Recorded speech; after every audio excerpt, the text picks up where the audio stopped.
Listen, so the latest on the coronavirus and the consular response, we now have 160 Canadians which have been asking Canada for consular assistance in China.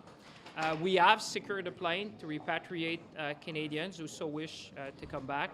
Now, the next step, obviously, is to work on the diplomatic front and the logistics, obviously, with our Chinese counterparts. We are engaging in discussion as we speak. And I also want to advise Canadians that we have changed our travel advisory to advise Canadians to avoid non-essential travel to China. So, en français, écoutez, on a maintenant 160 Canadiens et Canadiennes qui ont demandé une assistance consulaire présentement en Chine. Nous avons sécurisé un avion, un aéronef qui pourra transporter les Canadiens et les Canadiennes qui veulent être rapatriés au Canada. Bien évidemment, nous travaillons de concert avec les autorités chinoises pour obtenir les autorisations au niveau diplomatique, mais aussi toute la logistique que l'on doit organiser.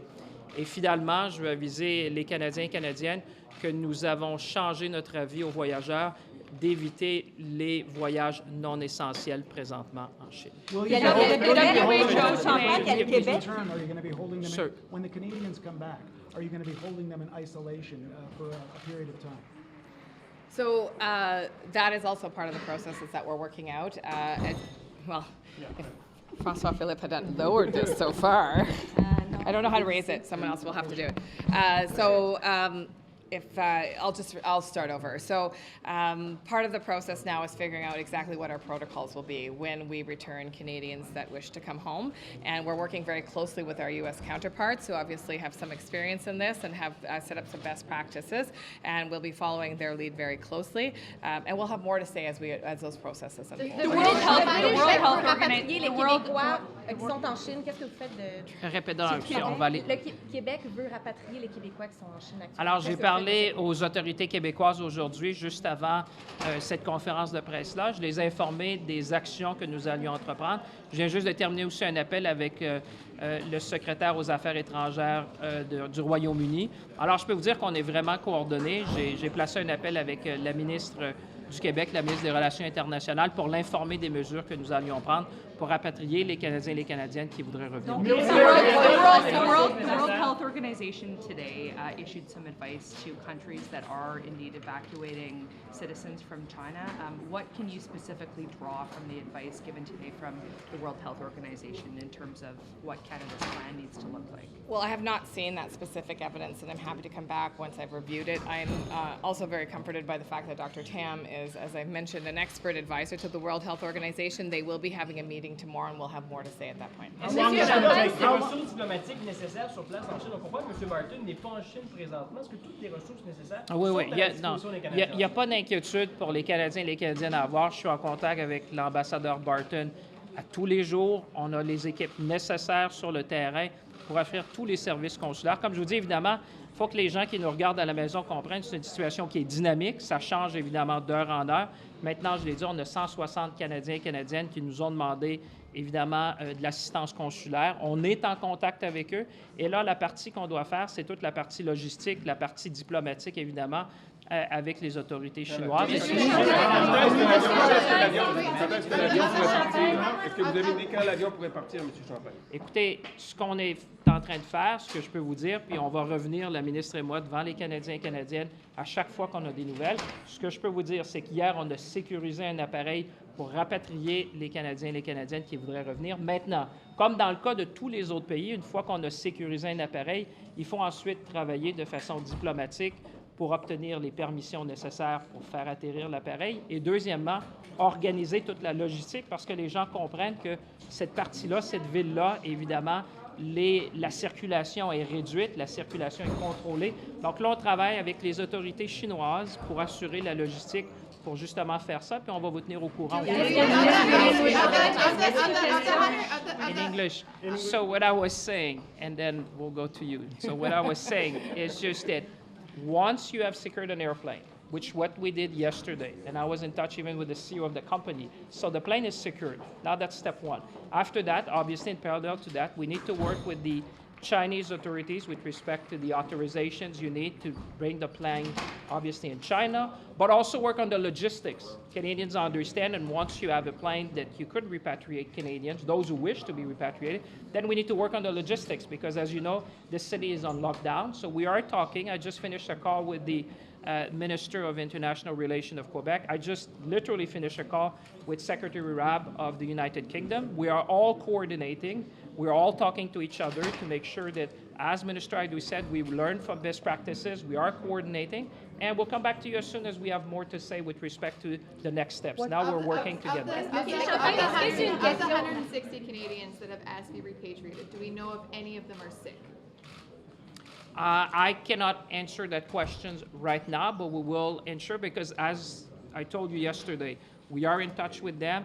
We are asking these questions, but there will be a process as we're looking at repatriation. There'll be a process, obviously, which has been applied by other countries as well. So as more, when we have more on that, we'll certainly come back to you. What's Canada's company? What's the company? You said that. Well, it's a charter airline. Let's say it's a charter airline. It's not going to be a military aircraft. It's a charter airline specializing on repatriation. Are you looking at scenarios where you would be putting these 160 Canadians into, say, a military base or something like that? So the first and foremost thing to remember is that we will always work to ensure the health of Canadians, whether they're abroad or whether they're here. So yes, what we're looking at is a scenario where we have all the measures in place to protect Canadians from exposure to the virus. And having said that, that's about as far as I can go because we know that, for example, the U.S. has a process that's working very efficiently and that is working in a very similar way that we're working on the virus in our domestic approach. So we'll come back to you with the steps as we develop them further. But among the options, you're saying you're looking at military bases. Are you also looking at just sending these people home and letting them deal with it on their own? And then I have another question because I don't know if I'll get my turn again. Yesterday, you couldn't really answer whether people who are already sick in China would be allowed to board the plane back. Have you figured that part out? And then, Monsieur Champagne, est-ce que c'est une question d'heure ou de jour le rapatriement? Vous avez un aéronef, est-ce qu'on attend quelques heures?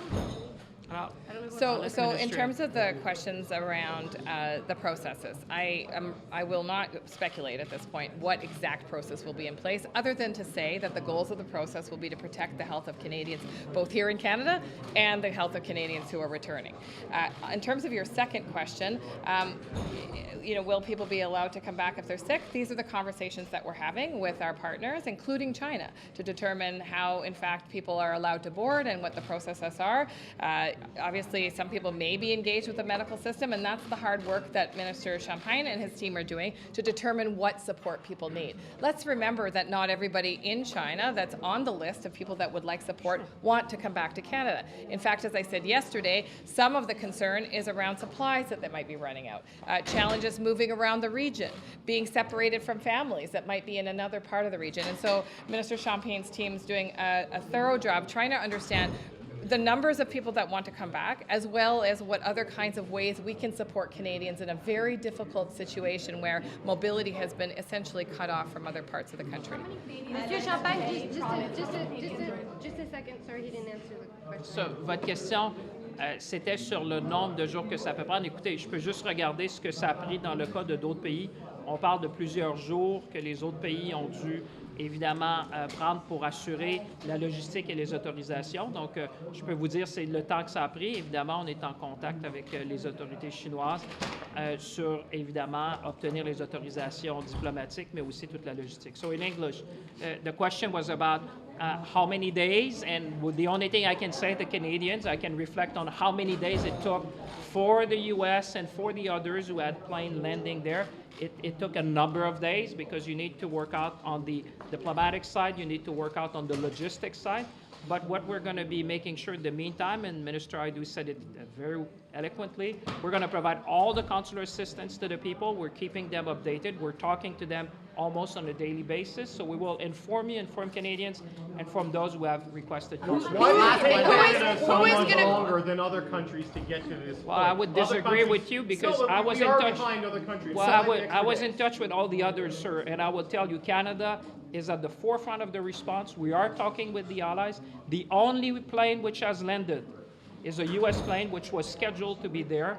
The other one is Japan this morning. I've talked to my counterparts. We're in touch with everyone, and I can assure you that the government of Canada is there to respond to this consular emergency that Canadians want there, and we will continue to do so. We're using best practices. Like I said, you need to tailor the response with the need of the people. We have now 160 Canadians who need consular assistance. We're in touch with them. We're assessing their needs. I would say we're responding appropriately. We have a plane secured like the other nations, and now we're working like the international community to get the landing permission and obviously the logistics. And if I could just add to that, I think what's important to remember is at the beginning of this, we didn't actually have a fulsome picture of who was in the region because so many people were not registered. So we actually didn't have a sense of what the number of Canadians from our particular side of the records. And so I think the work that we've been doing to make sure that people know that they need to register and that they need to reach out so that we can actually find them has directly resulted in the rise of numbers that are people. Who is going to pay? Listen, the first and foremost thing now is to help Canadians. Yeah. With respect to the cost, I who- would say we've not spent much time on that yet. The focus now is offering the consular assistance to every Canadian who needs that. We'll get back to you with the details. And I would add that I think, listen, Canadians expect us to protect their safety and their health. And, I agree with my colleague. This is premature to talk about what budget line this is going to come from, but I'm pleased to live and represent a country that believes that we need to take every action to protect the health of Canadians in the face of a global situation like this.